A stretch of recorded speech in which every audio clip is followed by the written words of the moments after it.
Please feel free to continue checking in. We are going to be recording today so that you can have a recording of this after we go. Just before we get started, we're a big group, so please keep yourself muted while we're not in conversation to reduce background noise. That would be great.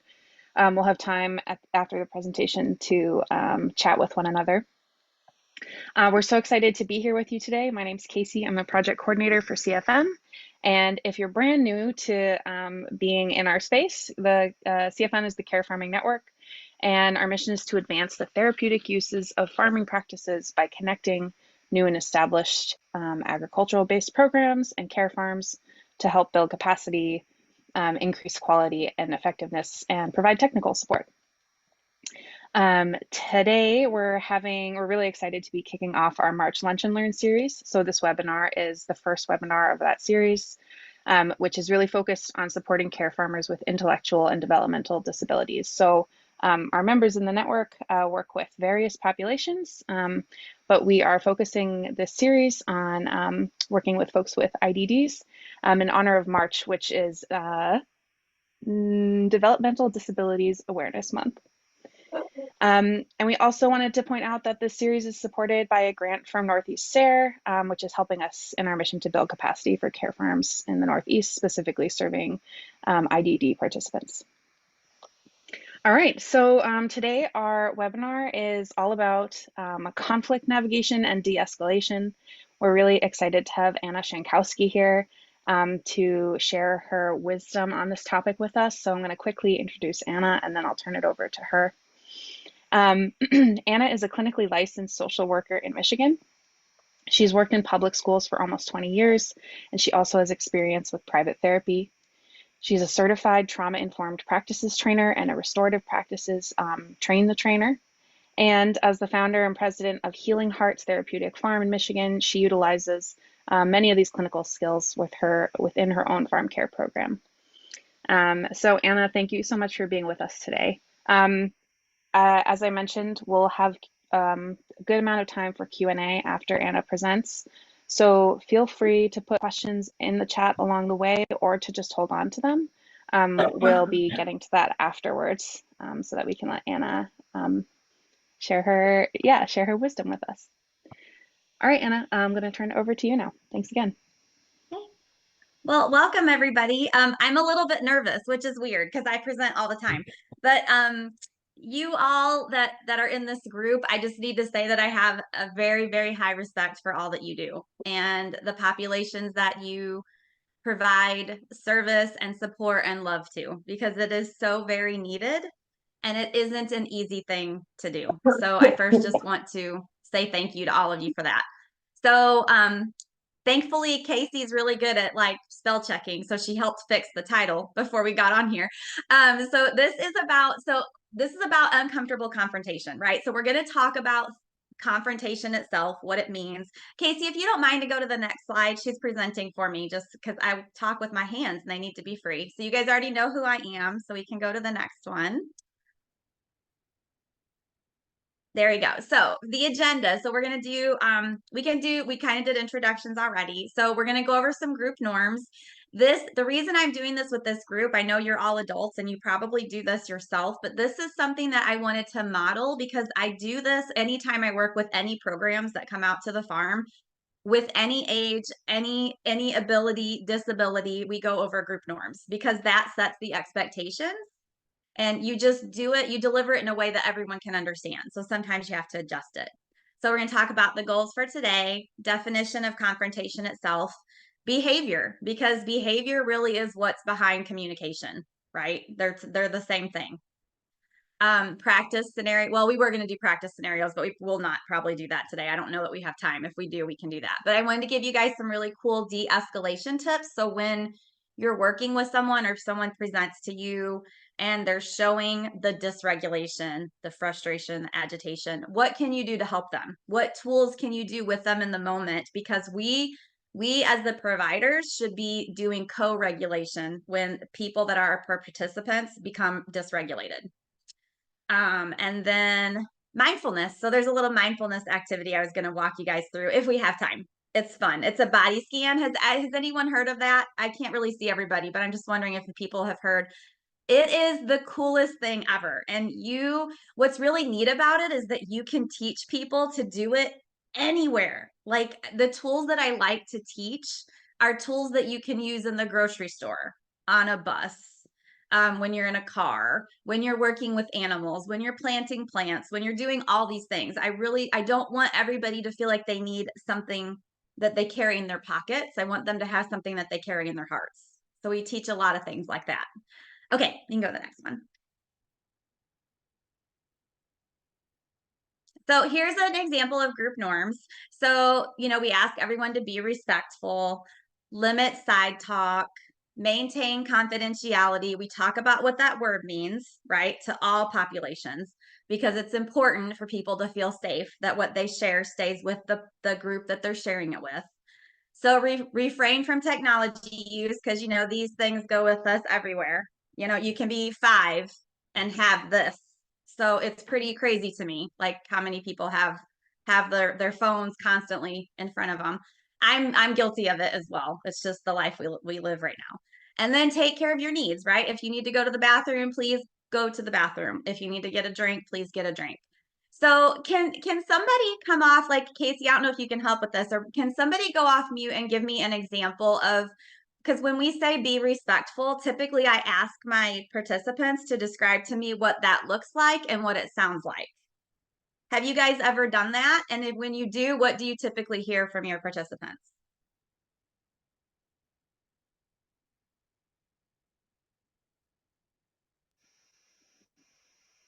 If I may jump in, Anna, it might be helpful for folks to use the raise your hand feature on Perfect. Zoom, Yep, that works and then you too. should be able to unmute yourself. Okay. And that is on your toolbar at the bottom of your screen, It is. somewhere, although I keep track I of it think it's anymore. under reactions. If you click on reactions, I think then you can actually do the raise hands. Oops, sorry. Oh, I think I see Olivia one. or Ashley. Yeah. Hi. A lot of our participants talk about giving each other space to speak, like not to speak over each other. Okay. Yeah. So that would be like what it sounds like, right? And then do you guys ever point out what it looks like? Because I think that's very important too. What does it look like to be respectful?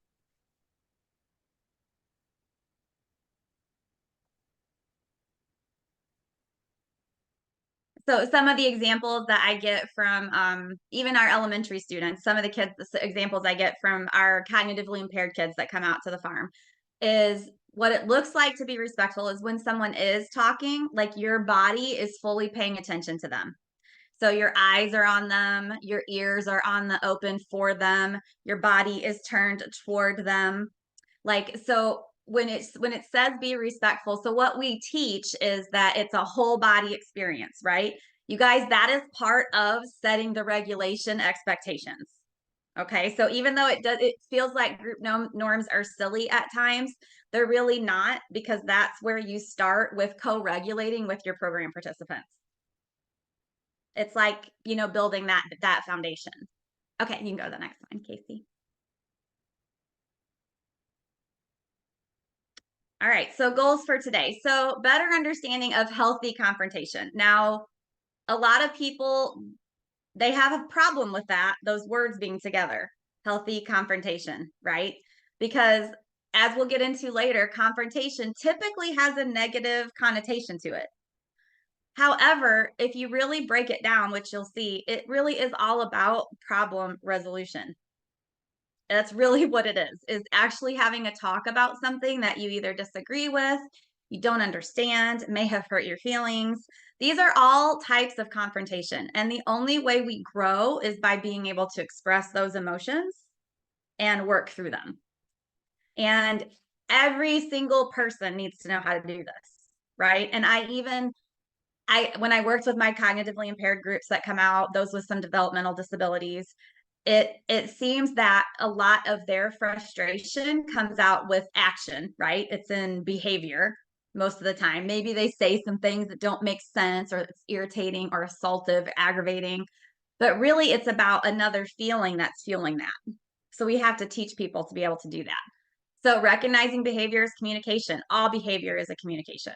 Sometimes we just can't verbalize it. So then we just act it out instead.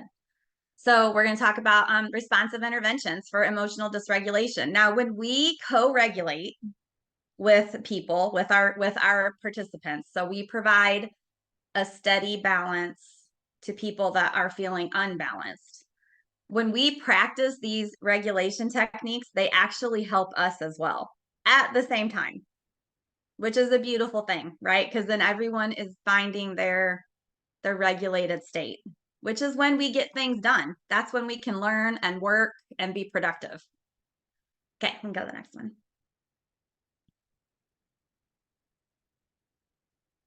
All right, so how do you define confrontation? So can I get a couple hands raised to answer that question? Does anybody know what confrontation, the actual definition is? Don't be scared. It's a safe space. We aren't judging anyone.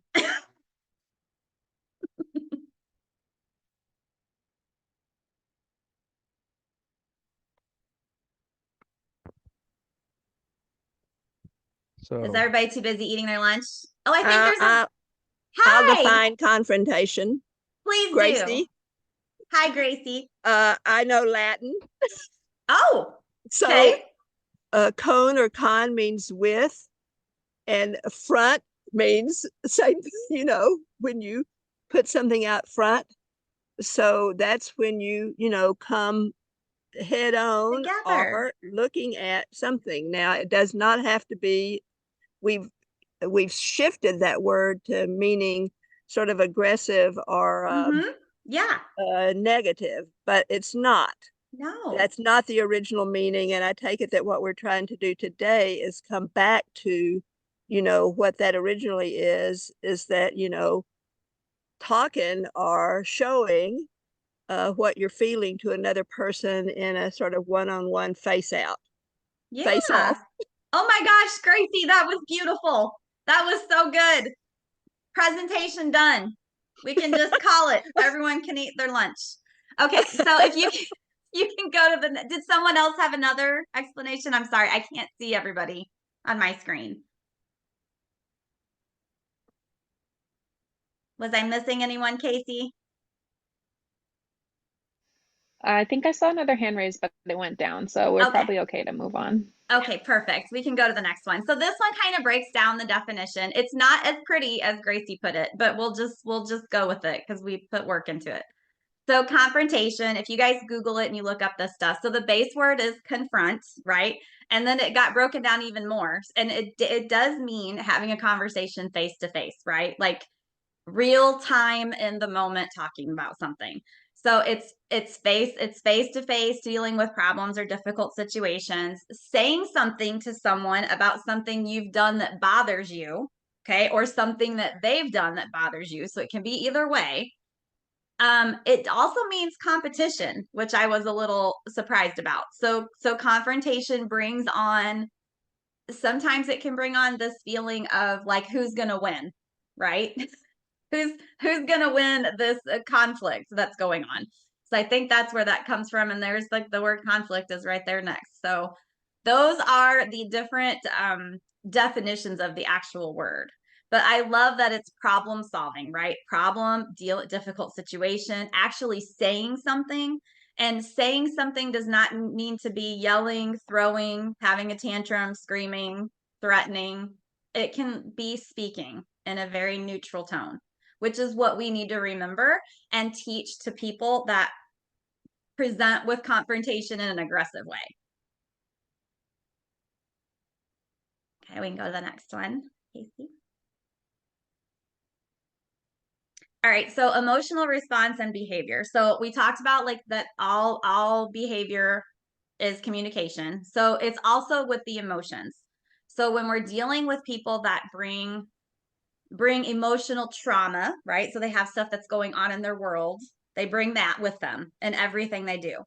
when we're talking about, so specific to this series in March, so intellectual developmental disabilities, there are times that we need to change the way we present that or teach it to our program participants so that we can match them on their level.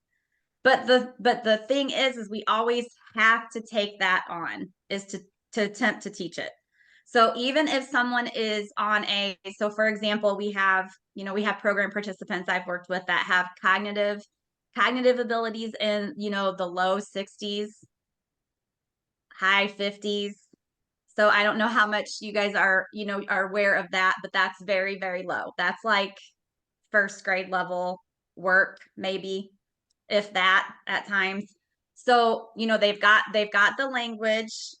They usually present with a younger emotional capacity. So even if you have an adult with you, if they have a cognitive impairment or an intellectual disability, they're going to present to you as a younger child, right? In a grown body. And that can be confusing, right? To people who don't know their story. So it's very important for us to teach that to them. So to teach them, yeah, you're mad right now and it's okay to feel all those feelings, but when you're angry and you need to tell someone, you tell them in a calm way and then you model it with them. So everybody is teachable. And we do this with all humans. That's what I love about this presentation, is that you take this information and it works for every single person. But you make the message and the delivery match who you're sharing it with. Does that make sense to everybody? The way that I'm kind of trying to explain that. So there's always a reason for problem behavior, right? We know that. There's always a reason for problem behaviors if we're talking about animals, right? They can't communicate that to us with words, but there's always a reason.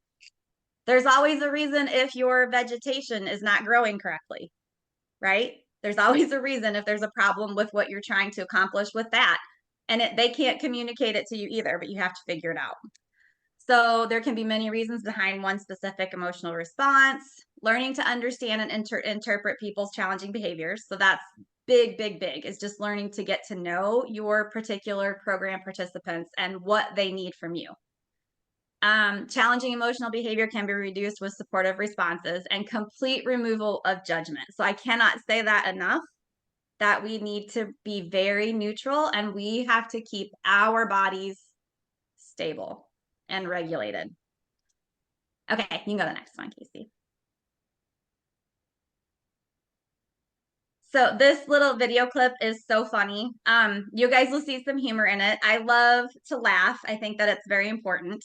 So I think this is about, I don't know, what was it, like 7 minutes long? Not even that. We don't have to play the whole thing, but I think it's funny the way that it talks. Now it says managing conflict in the workplace, but what you can do is see how this would pertain to you working with people that you work with, so colleagues or program participants. Hopefully it'll play. All right.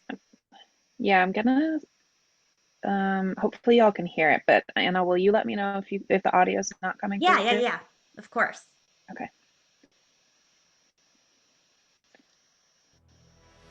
We're anesthesiologists, surgeons, Okay, great. emergency medicine physicians, There we go. pain management. Always the ads. If you've ever caught an episode of Mad Men, Game of Thrones, Keeping Up with the Kardashians, The Office, Swamp People, or 30 Rock, you know that relationships are tested the most when put under pressure. And there's no pressure quite like working with someone on a project, whether in an organization, a class, or at work. It's a high-stakes world that seems like it's either going to be a complete pass or utter failure, where one person has to take the brunt of the work while the other languishes anchored behind. Or there's a perceived risk or reception of a promotion or benefit for doing good work. It's all brimstone for conflict. Instead of avoiding conflict, there are ways to approach conflict that minimizes the awkwardness before it begins, and if it has begun, to de-escalate the situation. Number 1. Talk with the other person. It should come as no surprise that simply engaging in a conversation or opening up the dialogue can cut through the tension.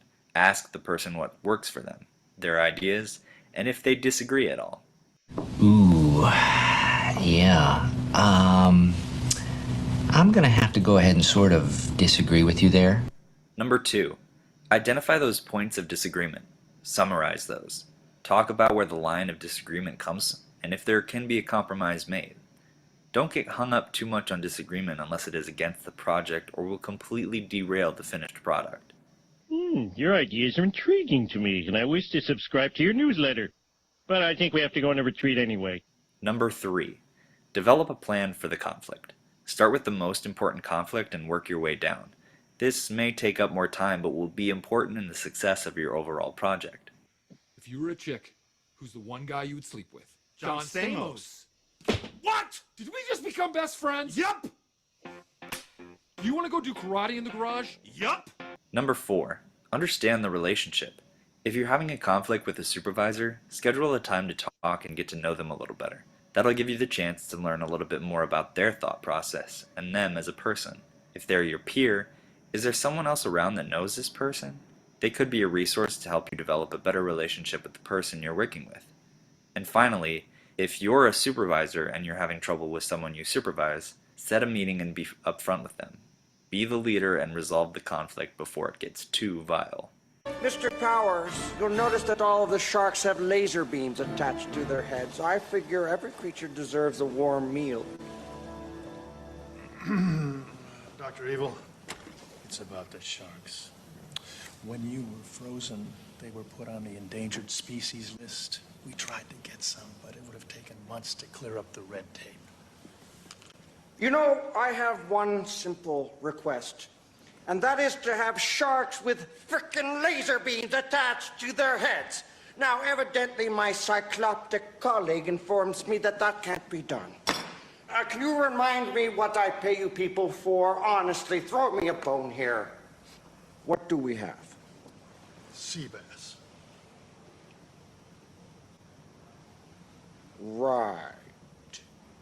They are mutated sea bass. Really? Are they ill-tempered? Absolutely. Well, that's a start. You know. Number 5. WIIFM factor. This is the what's in it for me factor. If you know what the other person wants or is looking for, that's vital to understand their motivation in doing a project. If you find what the other person is motivated about and it meshes with yours, your aims can be the same. Considering these things and the benefit of maintaining a professional relationship can help set the project back on course. However, feel free to ask for outside influence if necessary. It is always recommended to treat the other person with respect and see what you receive in return. Well, for all of us here at Channel 4 News, I'm Ron Burgundy. You stay classy, San Diego. And thanks for stopping by. But mainly, stay classy. Thanks for stopping by. Stay classy, I'm Ron Burgundy. Thanks for stopping by. Stay classy. Ron Burgundy.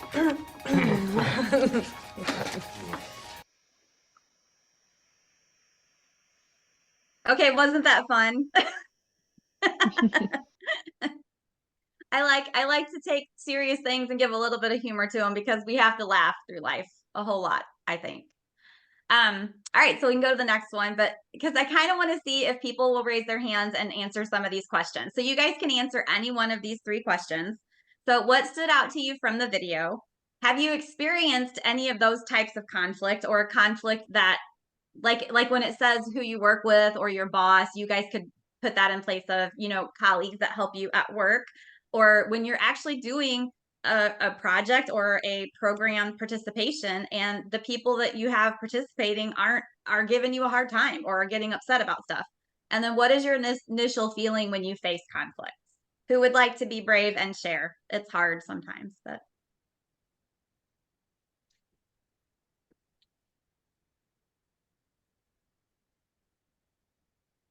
I'm not sure your name, but it's Robbins has their hand raised. oh yeah.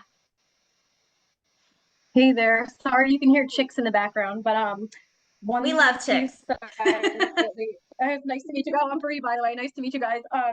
One part that I was interested in when it was identifying the disagreement and then talking about those lines on the boundaries on where that disagreement ultimately is happening. That's something that we see a lot in our program.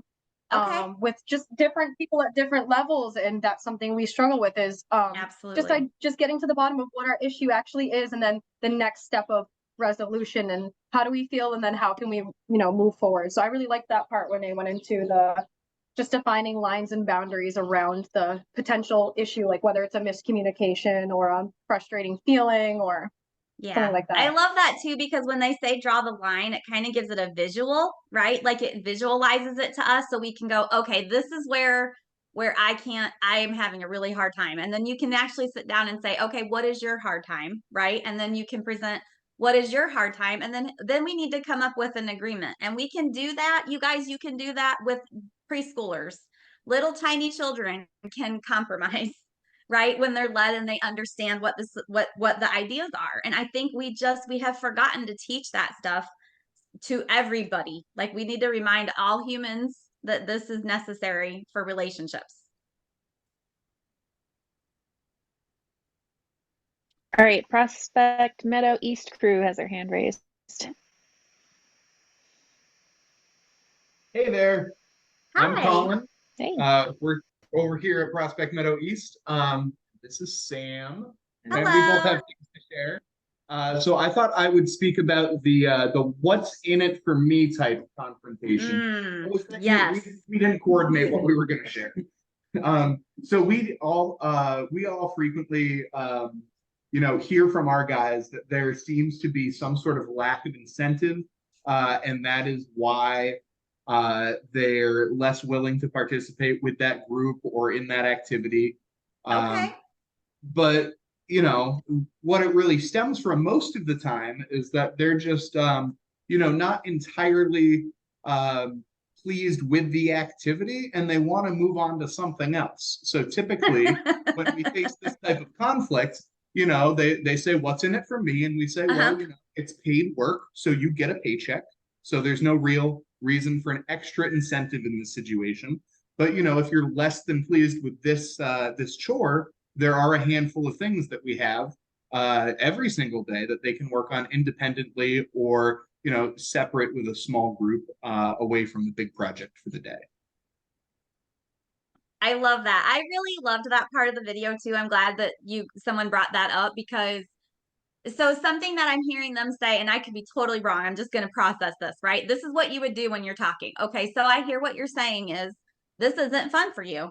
Like, what's in it for me, right? You're saying this isn't fun. It's not fun. It's a job. You're getting paid for it, but where's the fun? So then what the question from you would be something like this, maybe. Like, what could make it more fun? What would provide you the incentive? They already have the incentive of getting paid, right? But what could make it more fun? And they might come up with things like adding music, like if music's not played during that time. Do you know what I'm saying? Like, it's kind of cool because it starts the conversation between everybody to kind of do some problem solving. And these are skills that they definitely need for conflict resolution, right? Something as simple as what would make it more fun. Yeah. Sam's got a story to share. To piggyback off of that, that's also what I was gonna touch upon, was the part where it's just, if you know what the other person wants and motivates them, or if you don't know, to try and figure out their motivation. Yes. We have a lot of people that are motivated by money, but we also have a lot of people who the concept of money isn't really, like, that's kind of hard for them, so they're not that motivated by money. But we figure out through all talking and figuring things out of, like, oh, some people are really highly motivated by like food or soda, and like some people are motivated by like a little field trip to Cumberland Farms.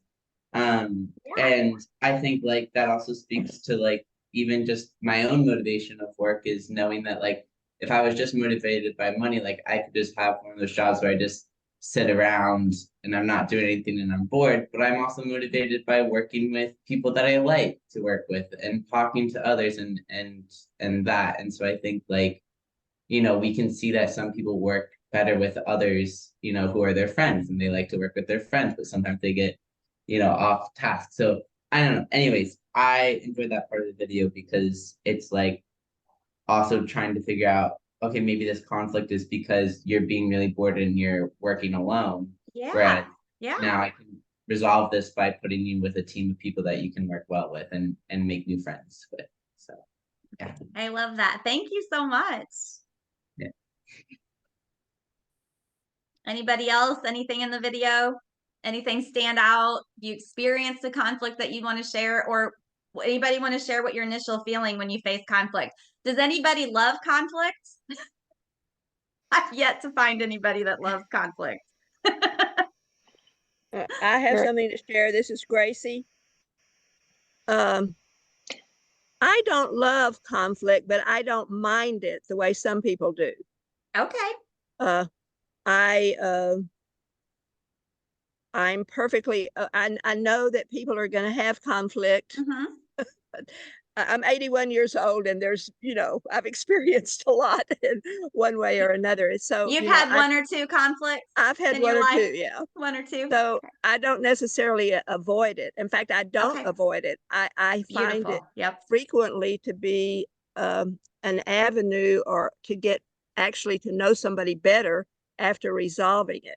Yeah. So if I personally am facing directly a conflict, maybe my first reaction is to get mad, because how could they possibly disagree with me, right? But then the next thing I see is, that this might be an opportunity to go deeper with that person. And then if I'm observing conflict between other people, I find it interesting, really, to figure out, as you've been saying, to figure out what's going on there. Yeah. And in the case of our coworkers that we work with, with varying levels of cognitive and even communication skills. Right.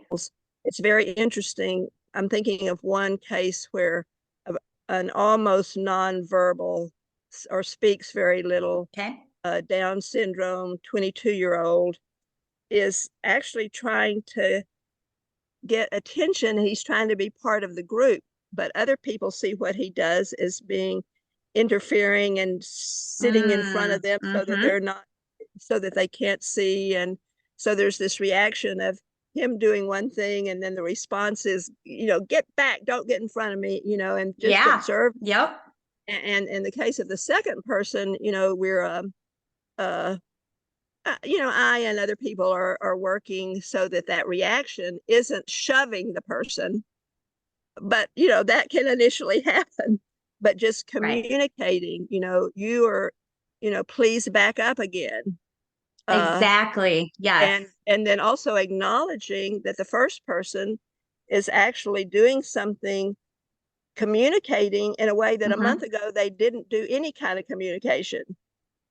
And helping the second person understand, well, so and so is at least, trying to be part of the group now. So, and we understand that, of course, at varying levels, but it's fascinating to me to see how that works out. And I think the exact same thing can happen with, my business associates. 100%. And something it's not that different. Yeah, no, something that I have found a lot of people like in varying areas is to teach people to ask when they feel irritated or frustrated by someone else, to teach them to ask each other, what do you need? Okay. And that's all people. So if you feel irritated and frustrated by someone, instead of being like pushing them or telling them, get out of front of me, get out of the way, what if we all took a minute and we paused and we said, what do you need? How might that change? Right? It's pretty powerful. Yeah. Natalie also has their hand raised. Do we have time for one more, Anna? Okay. This is T in Natalie's place. Oh, sorry, T. No worries. Forgot. I just thought I'd add on that I find a lot of my personal relationship with confrontation and why it kind of might start out more fiery or just kind of back and forth is that, like, either both or one of us is anticipating the outcome of the confrontation. And I feel like that can lead to a lot of miscommunication and sort of having an idea already in your head of where you want it to go, rather than kind of coming together and figuring it out through talking or just sharing how you're feeling in the moment. And so I have to check myself on that constantly to be like, well, I have this idea in my head, but that might not be the compromise or where we're actually going to end up. Yeah, and that's a beautiful, I love that you brought that up. And those of us who have like neurotypical brains, right, we can talk about that and we can process that information and kind of tell ourselves, this is what I'm doing and this is why this conversation probably isn't going to go well. And others, what we need to understand is that they still can be taught that question that I was saying to Gracie, like what do you need to the other person? And if we can get people to start practicing that, and then practicing listening to what they need, and then talk about if we can meet that need or how much of the need we can meet. It's something we can teach to every single person, even nonverbal. We can teach that where they do the question, right? And they answer in their own way. What do you need? And they can use, pictures or the talking boards, like whatever they have in access to them. But I think that we have to start kind of talking in our programs about what we can teach people as a replacement behavior to shoving or telling someone to get out of my way, like the aggressive responses. Okay, we can go to the next one. I know you said, Casey, Casey's keeping me on track. She's like, let's go, girl. Okay, so de-escalation tips. So this is stuff that a lot of people, like, you probably have already learned this, and I'm sorry if this is stuff you guys already know, but I think it's worth repeating, because maintaining a safe distance. So whenever people get frustrated or they're irritated or agitated, the best thing we can do is boundary space, right? So instead of stepping forward to someone who is showing that and getting upset, and they're showing the dysregulation, their body is showing that they're about to lose it, we should back away from that and give them their space. Kind of like the brain space, we need to give physical space as well. Use clear voice tone. We've kind of talked about that. Be clear but neutral. Sometimes you even want to use lower voice, because it's really amazing, you guys, when I go into, so I work in a school district, and so I go into a classroom, I'm a behavior specialist, so I can go into a classroom of high schoolers that are, decibel 22. I don't know. They're so loud in there. And if I walk in and I start whispering to them, it's crazy what happens. I could come in and try to yell over them, but that escalates the situation. If I come in and start whispering, they all start to shut up. And you know why? Because they want to hear what I'm saying. And it's crazy because it happens so quickly. It is one of the best things to do when someone is too loud is to go under them, right? Like you're inviting them to meet you instead of you going way up there. So relaxed, well-balanced, non-threatening posture. It makes sense. You would think we would all know to do that. But here's the thing. When somebody's going off and it irritates us and our body regulation goes off, we start doing it back to them. What's wrong with you? Right? What's going on? We do that. We need to make sure we're not doing that. So just checking ourselves. And setting limits. We've got to set limits. So if someone is going off, let's say they're cursing. I've had that happen out here at the farm. I always say we have a non-cursing farm. Our farm animals do not want to hear that language. Like I use that conversation a lot. So when someone will curse, I will actually be like, oh, I'll hold my ears. Oh my goodness. Do you see that goat over there? Do you see that goat? That goat just heard that word. We do not use that language. So setting the limits and sticking to it, but you can say it in a way that's interactive, right? To get their attention. All right, so next one.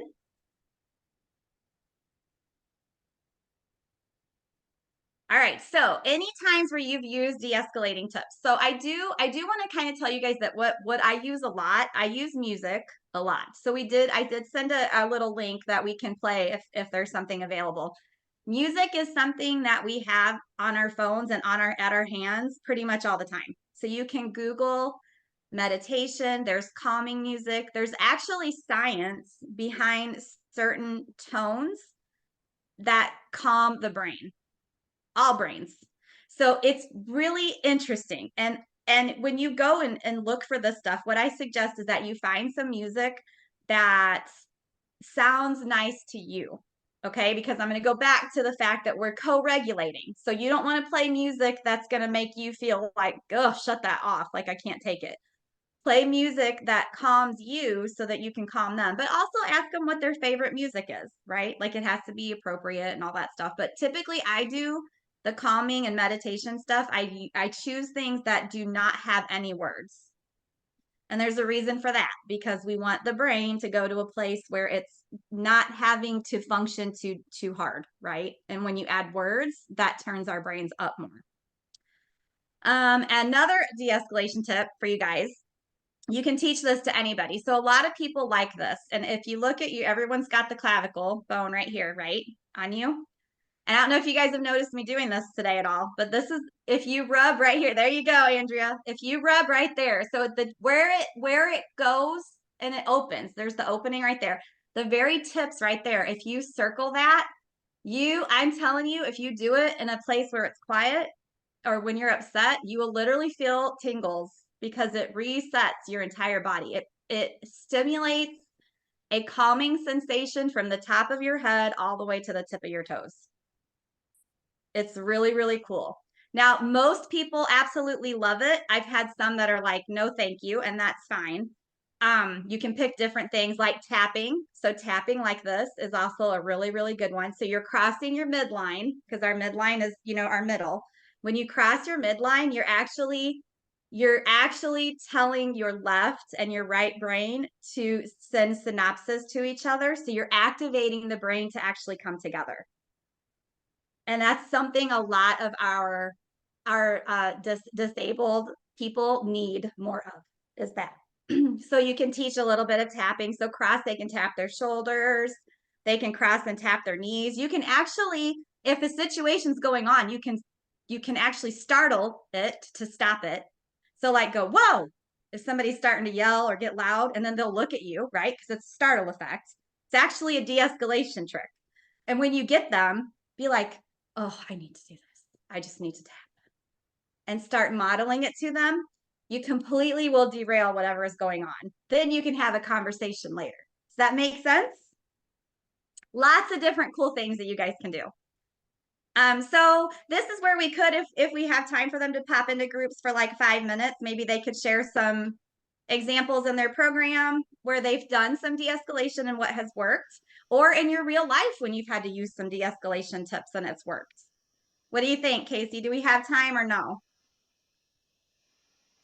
I could put people in groups of 3 and give them 5 minutes, and then we'd have 10 minutes for Q&A. How does that sound to you? That sounds good. And then the song that's on here will be shared. We can put it in, drop it in somewhere. But I would like them to do there's a survey for me at the end too. I would love to get some feedback from everybody. Yep. Okay. So let me see if I can quickly set these up for you all. So we'll send you for 5 minutes in trios, and then we'll see you back here and we'll have some Q&A. And just hit the ask for help button if you need one of us to come in and do anything for you, what you want. All right, we'll see you soon.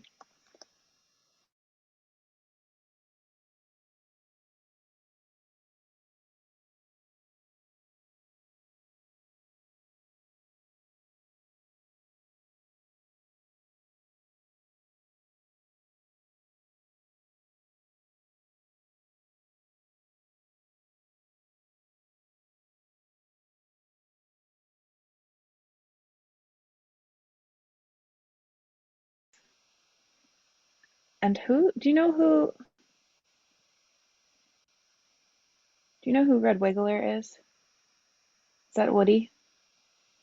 I think they were listening in as a group. Okay, I want to move them to room 5. Okay.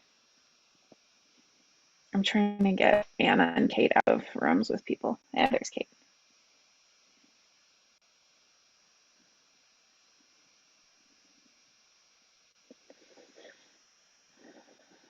Okay. So I'm gonna pop in. She's just in an empty room, so I'm just gonna pop in. Back. So do we have time for anyone to share, or should we just go to just general question and answer? We've got about 7 minutes, so maybe we can, maybe some Q&A would be nice. Okay, you want to open that up? Yeah. And maybe, oh, I'm so sorry, Anna. I was just going to suggest that folks can also, it would be great to hear what you talked about if you want to type some highlights in the chat. That would be awesome. Oh, that's a good idea too. Yeah. All right, so any questions? Anything anybody wants to add, share to the whole group? I hope this was really, really helpful and beneficial. It's a short but sweet, right?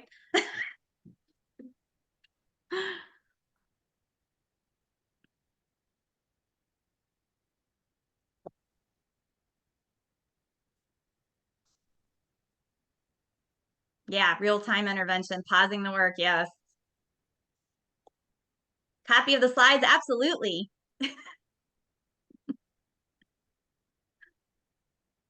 Music, yes. Other sensory distractions, yes. Touch, so important. So important.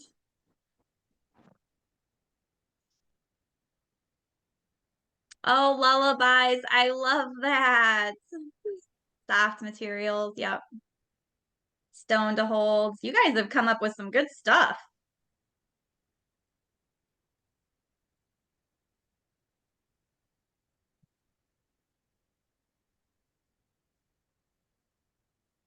Yep, sensory items, yep.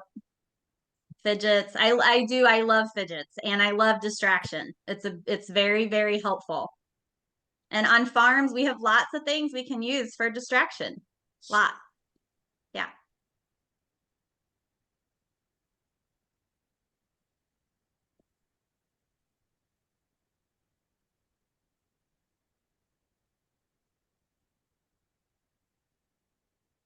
Wow, you guys have been great. This has been a lot of fun. Brought up reframing situations. Yep. Reframing behavior. Yep. And teaching the replacement behavior. Oh, sorry, Casey, go ahead. Can I ask you a question? Of course. I'm wondering, and I can also follow up with you after on this if that makes more sense. If you have any resources for folks for some of the language that you use, like where you get that kind of the language where you're talking about teaching or modeling something, is there anything like that that folks could maybe find and access to start to integrate some of those things?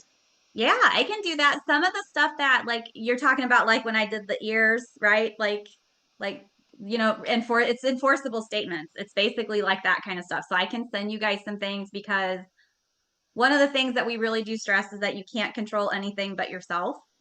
Because we have this, you know, some people have this false notion that they can control others. And it is false. It's very, very false, unless they're in prison, whereas we won't be having them on our programs if they're in prison. So anyway, so yeah, so all you can control is yourself. And so what you do is you say how someone else's behavior or the reaction is making you feel or what you can do about it. You don't tell them what they're going to do. So you tell them what you're going to do. So you either tell them or you show them. So that's an enforceable statement. So I can share information on enforceable statements and love and logic because that's basically what it is. Yeah. Awesome. Thank you. Are there any other questions out there? We have a couple minutes before we need to depart.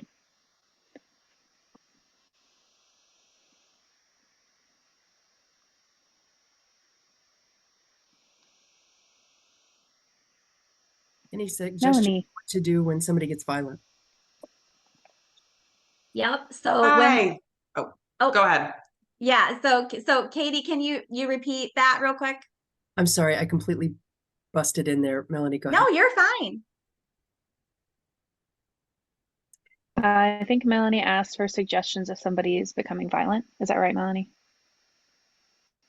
That's actually what I was going to ask. So Okay. we're on the same page. I think that Oh, was it's the same question. Okay. So, all right. So violence.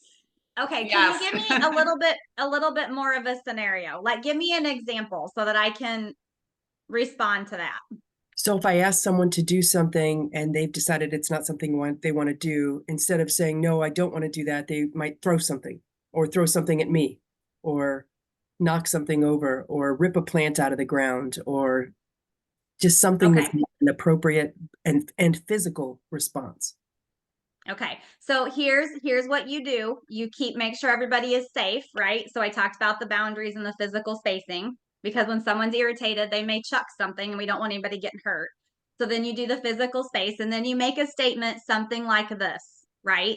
Something like this. And it's something I'm just going to say it and you can do your own word, but it would be, I would say this. I would say, I only speak and respond to those who are using calm bodies, safe hands, safe words. And if they continue, I don't want to do what you said, then you say it again in a softer voice. I only respond and help those who are using a safe body. Safe, you know what I'm saying? Depending on who you're speaking to, right? They have to be able to understand what you're saying. Right. And they get mad again, and you just stand there. So you literally just stand there and give them a minute or 2 or 3. You could even say, I'm going to set my timer for 2 minutes. Then I'm going to come and ask if you're ready to speak. That would be a safe body, safe hands, and safe words. You see what I'm saying? When Yes. people get upset like that, the only thing you can do is control your response.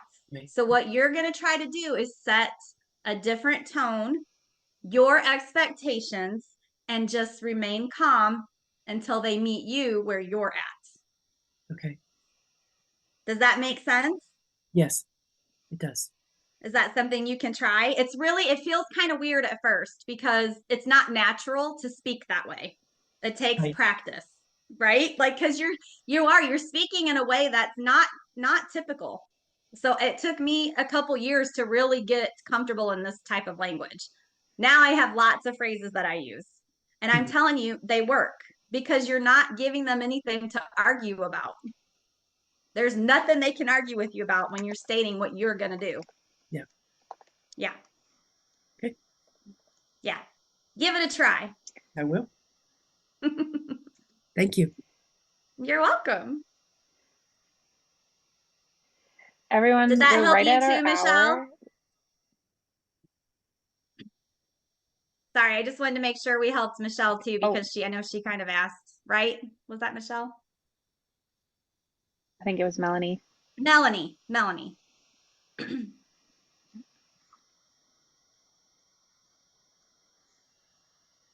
going to take silence as a yes. Okay, perfect. I'm gonna, we're right at our hour, and this has been so lovely. And Anna, I first want to just say thank you again so much for facilitating this for us today. It's been a lovely conversation. And thanks to everybody for joining and participating. Yes, thank you. I've learned a lot, and I hope others have too. I just put a few links in the chat. One is to a really quick evaluation. It's like a 2 to 3 minute evaluation that will really help us understand if this was valuable to you. And it, as we mentioned at the beginning, supports us in fulfilling this grant from Northeast SARE and helping care farms build capacity. So thank you in advance if you have a couple minutes to spare to give us your feedback. And then I also put a link here to our events page where you can register for the next 2 Lunch and Learns if you'd like to join us over the coming weeks to learn about building healthy relationships at work and then adaptive farming strategies. So we'll wrap there. And yeah, just gratitude to you all for being here today and sharing your experiences. We'll follow up with a link to the slide deck and the recording. And I hope you all have a good rest of your week. Feel free to come off of mute and say goodbye if you like before we sign off. Thank you. Bye. Thank you. Bye, everyone. Thank you so much. Bye. Thank you very much. Thank you for Have a having good me day. and joining.